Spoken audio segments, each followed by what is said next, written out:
Halo, perkenalkan nama saya Maria Ruswita Wanededo, tingkat 2 reguler C, Prodi Farmasi Poltekkes Kemenkes Kupang. Pada video ini saya akan membahas tentang penggolongan karbohidrat dan strukturnya. Kalau berbicara tentang karbohidrat, pasti kita langsung memikirkan nasi, jagung, gandum, roti, dan mie. Tetapi, karbohidrat bukan hanya saja terdapat pada makanan itu saja. Karbohidrat juga terdapat dalam gula, susu, sayur-sayuran, dan buah-buahan. Karbohidrat itu sendiri berasal dari bahasa Latin, yaitu sakarida yang berarti gula. Karbohidrat juga merupakan senyawa yang tersusun dari unsur-unsur karbon, hidrogen, dan oksigen. Karbohidrat juga berasal dari kata polihidroksi aldehid yang berarti senyawa yang memiliki banyak gugus hidroksi dan aldehid, atau polihidroksi keton yaitu senyawa yang memiliki banyak gugus hidroksi dan keton. Struktur karbohidrat dapat digambarkan oleh dua ahli, yaitu yang pertama menurut Fisker dan yang kedua menurut Howard. Menurut Fisker, struktur karbohidrat dapat digambarkan sebagai rantai terbuka, sedangkan menurut Howard, struktur karbohidrat dapat digambarkan sebagai rantai tertutup. Contohnya fruktosa. Fruktosa digambarkan oleh Fisker sebagai rantai C lurus, sedangkan menurut Howard, fruktosa itu dapat digambarkan dengan melingkar atau siklis dalam bentuk segi lima. Contoh yang kedua yaitu glukosa. Glukosa digambarkan oleh Fisker sebagai rantai C lurus, sedangkan menurut Howard, glukosa dapat digambarkan dengan melingkar atau siklis dalam bentuk segi 6 pirosa. Berdasarkan gugus fungsinya, karbohidrat dibedakan menjadi dua, yaitu aldosa dan ketosa. Aldosa yaitu karbohidrat yang memiliki gugus hidroksi dan aldehid, contohnya glukosa dan galaktosa. Yang berikut keton. Ketosa yaitu karbohidrat yang memiliki gugus hidroksil dan keton, contohnya fruktosa.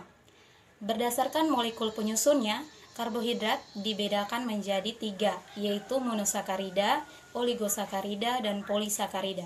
Yang pertama, monosakarida. Monosakarida yaitu karbohidrat yang hanya terdiri dari satu molekul gula saja, contohnya glukosa, fruktosa, dan galaktosa. Glukosa atau yang lebih dikenal dengan gula madu karena terkandung di dalam madu. Glukosa ini terdiri dari 5 atom karbon. Yang kedua, fruktosa. Fruktosa atau yang lebih dikenal dengan gula buah karena terkandung di dalam buah-buahan. Fruktosa ini terdiri dari 6 atom karbon. Yang terakhir ada galaktosa. Galaktosa tidak terdapat bebas di alam, tetapi dapat diperoleh dari hasil hidrolisis laktosa yang terdapat di dalam susu. Karbohidrat yang berikut yaitu oligosakarida. Oligosakarida ini dibedakan menjadi dua, yaitu disakarida dan trisakarida. Disakarida yaitu oligosakarida yang tersusun dari dua molekul gula, contohnya laktosa, sukrosa, dan maltosa. Laktosa ini tersusun dari glukosa dan galaktosa yang dikenal dengan gula susu karena terkandung di dalam susu. Yang kedua ada sukrosa. Sukrosa tersusun dari glukosa dan fruktosa dan dikenal sebagai gula tebu atau gula pasir. Dan yang terakhir ada maltosa. Maltosa ini tersusun dari dua molekul glukosa dan dikenal dengan gula malt atau gandum, dan maltosa ini tidak terdapat bebas di alam sehingga diperoleh dari hasil hidrolisis amilum. Yang kedua, trisakarida. Trisakarida yaitu oligosakarida yang tersusun dari 3 molekul gula, contohnya rafinosa. Rafinosa ini tersusun dari galaktosa, glukosa, dan fruktosa yang biasanya terdapat pada kacang-kacangan seperti kacang merah. Yang terakhir polisakarida. Polisakarida yaitu karbohidrat kompleks yang terdiri dari banyak molekul-molekul gula. Contohnya amilum dan selulosa. Amilum memiliki rantai lurus atau tidak bercabang dan biasanya terdapat pada makanan-makanan pokok seperti nasi, jagung, dan gandum.